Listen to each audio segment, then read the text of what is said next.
All right, good evening. First of all, I'd like to thank all of you for being here today, just to cover the incident that happened here in Fargo today. I'm Captain Brian Neeland. I'm the Southeast Regional Commander with the North Dakota Highway Patrol. Joining me today is Chief Dave Zabalski with the Fargo Police Department. This incident involved both of our agencies with a couple different crime scenes, so that's why we're both here today. We're here tonight to provide some information about an officer-involved shooting that occurred on I-29 in Fargo at about 5:13 p.m. this evening.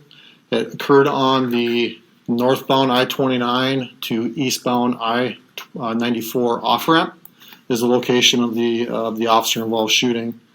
To kind of back up there to how this all started, at approximately 4:50 p.m., the North Dakota Highway Patrol received a report of a hit-and-run injury crash that occurred on I-29 at mile marker 64 in the southbound roadway.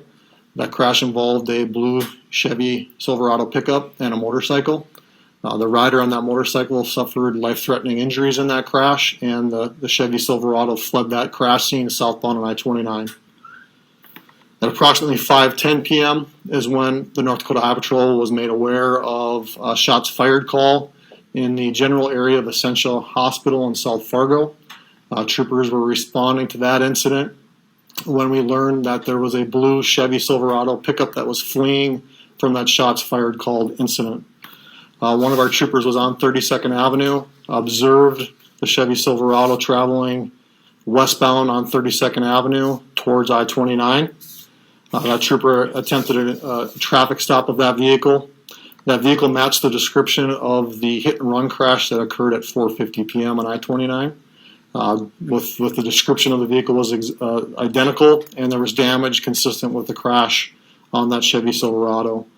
That Chevy Silverado did flee that traffic stop northbound on I-29 from 32nd Avenue and then exited towards eastbound I-94.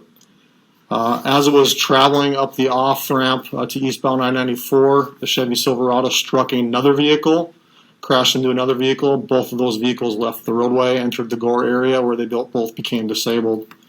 Immediately upon that Chevy Silverado entering the gore area and becoming disabled, there was a male that exited that vehicle and began to started shooting rounds from a weapon. I don't have the exact type of weapon, but there was a weapon used where the male was shooting rounds off as he exited the vehicle. There was a trooper that was on scene there that was a part of that pursuit and returned fire, striking the male suspect 2 times with 2 rounds. And the suspect did go down and then was taken into custody by the trooper and Fargo police officers that had now arrived on scene. That male was provided medical care, was transported to Sanford Hospital in Fargo by FM Sanford ambulance, where he's being treated for non-life-threatening injuries. He was recently released from the hospital and transported to the Cass County Jail. The officer-involved shooting today, involving the North Dakota State Trooper, is being investigated by the Bureau of Criminal Investigation here in North Dakota. That's standard operating procedure for our agency. Anytime we have an officer-involved shooting, the Bureau of Criminal Investigation is the agency that does that investigation.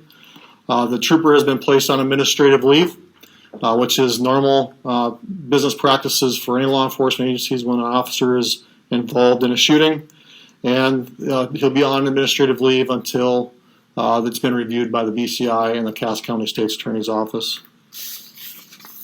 The Fargo Police Department is investigating the shots fired incident that occurred in the vicinity of Essentia Hospital. The North Dakota Highway Patrol is investigating both of the crashes that occurred on I-29. The initial crash that happened at 4:50 p.m. on I-29 southbound at mile marker 64, involving the Chevy Silverado and a motorcycle, and then the last crash that occurred on the northbound I-29 to eastbound I-94 off-ramp that occurred right before the officer-involved shooting. And obviously the BCI is investigating the officer-involved shooting. The occupants of that final crash were uninjured in that crash, but again, that motorcycle rider did suffer life-threatening injuries. The north and southbound lanes of I-29, the off-ramps to go to eastbound I-94 are still closed. The BCI is still on scene processing that crime scene. The North Dakota Transportation, Fargo Police Department, and the Cass County Sheriff's Office have assisted with those road closures. We expect those road closures to be in place for another 1 to 2 hours while that crime scene is being processed. As law enforcement professionals, we swear an oath to serve and protect the public that we serve. The North Dakota Highway Patrol trains our troopers extensively for high-risk incidents, both in our tactics and decision-making. Our agency has a robust program in place to assist our troopers and their families through these difficult times, and the names of those involved will be released at a later time. Chief Cebulski, if you have any comments at all, I'd turn over to you. No, I think other than to say that we assisted at the scene and conducting the investigation and initial shots fired, which was in the 3100 block of 34th Avenue. They can just continue to work with the Highway Patrol and BCI in the furtherance of their investigation as well. And we'd be open to any questions you might have for right now. Captain, could you give us any information on the trooper, how long he's been there? That information to release when we release his name. I don't have his exact time on with the agency at this point in time, no. I have a quick clarification question. What time was the shots fired call? What time did that come? Our officers were sent at 5:03 for the shots fired call. Okay, so the motorcyclist, I just want to establish the timeline here. So the motorcyclist was hit at 450 going southbound, a mile marker 64. At approximately 4:50 is when our agency received the call. Okay, so then they must have gone off 32nd Avenue and gone over to the apartment complex where the shots fired call came in shortly after 5. That's all part of our investigation to figure out exactly what occurred from the time that the initial crash happened to when the shots fired call occurred. So were the shots fired from the balcony then into the parking lot, or what was going on with the shots fired call? That's still under investigation. In terms of we got calls that someone was shooting from the balcony of that building, and that they were shooting in the direction of a similarly described vehicle that the suspect was driving. Do you happen to know how many shots exactly? We kind of got a tip that it was about 30. Yeah, no, we don't have that information yet. We're still on scene conducting that investigation. Okay, you also say life-threatening, but we also got a tip that the person died. Can you confirm that? At this point in time, all I can confirm is that we know that the motorcycle rider has life-threatening injuries. And if that's what you're asking about? Yeah. Yes. The suspect, is there any background? Is he familiar to law enforcement? Do you know anything about that, either Chief or Captain? Again, that would be part of our investigation. At this point in time, I can't release any information more about the suspect. This is probably better for Chief Cebulski. Did the suspect live at the apartment? Because obviously they gained access to the building to get out onto the balcony. Mm-hmm. We're working on confirming that right now, but we believe that to be the case. So and no indication why they were firing from the balcony? No, not at this time. Total number of known injuries at this time? From the initial crash, the motorcycle rider with those life-threatening injuries, obviously the suspect that was struck by gunfire from the North Dakota State Trooper had suffered injuries as well, but he's been treated and released from the hospital. The officer has not received any injuries? The officer was not injured in this incident, no. How many shots were fired from the suspect from the crash scene toward the officer, toward the trooper? I'm assuming the shots were fired toward the trooper. At this point in time, that's still under investigation. The Bureau of Criminal Investigation is the one investigating the actual shooting incident that happened on scene on I-29. Troopers don't have body cams, but there would probably be dash cam video.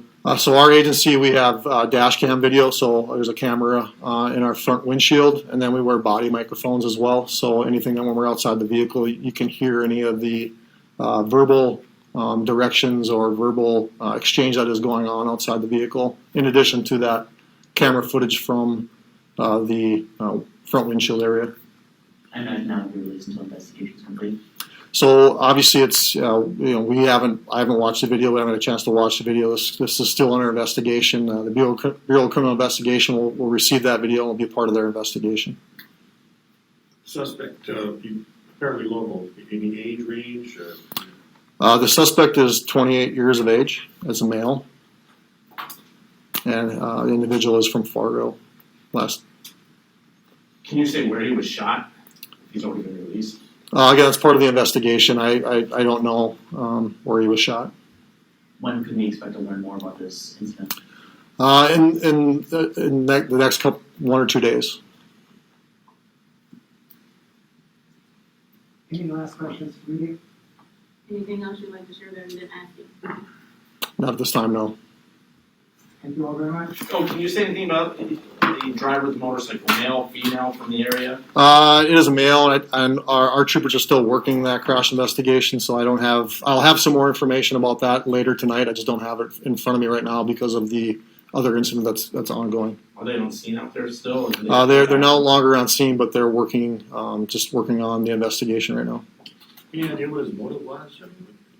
Again, that'll be part of our investigation, so at this point in time, it'll just be speculation. Any indication if he was under the influence of alcohol or drugs? Again, I can't answer that question. It's will be a part of our investigation. Any response to the fact that 2 officer-involved shootings happened? Obviously, you guys are from 2 different agencies, but you guys have a response of them happening so close to each other. Obviously, our agency and the Fargo Police Department, we work in conjunction together all the time. We're both law enforcement agencies. We both have different missions that we serve, different areas that we serve the public. But we're out there to protect and serve. And in this case, our officers were responding, both the Fargo Police Department and our agency, to an individual that had harmed somebody else and was shooting rounds off in the vicinity of other people. And that's a danger to the public. So our officers were responding to that. And unfortunately, in this situation, it devolved into a situation where one of our troopers had to take lethal action against somebody. Luckily, in this case, that individual suffered 9 life-threatening injuries. Actually has been released from the hospital already, but we've removed that danger from the public, taking that danger off the streets for the time being. One other clarification. So the first traffic stop on 32nd, that was after the shooting, correct? The first interaction between the trooper and the suspect, that was after the shots fired call or before the shots fired call? It was after the shots fired call. And to clarify where the first crash took place, we're going. It's southbound on I-29, just right by 13th Avenue here. Thank you. Thanks. Thank you.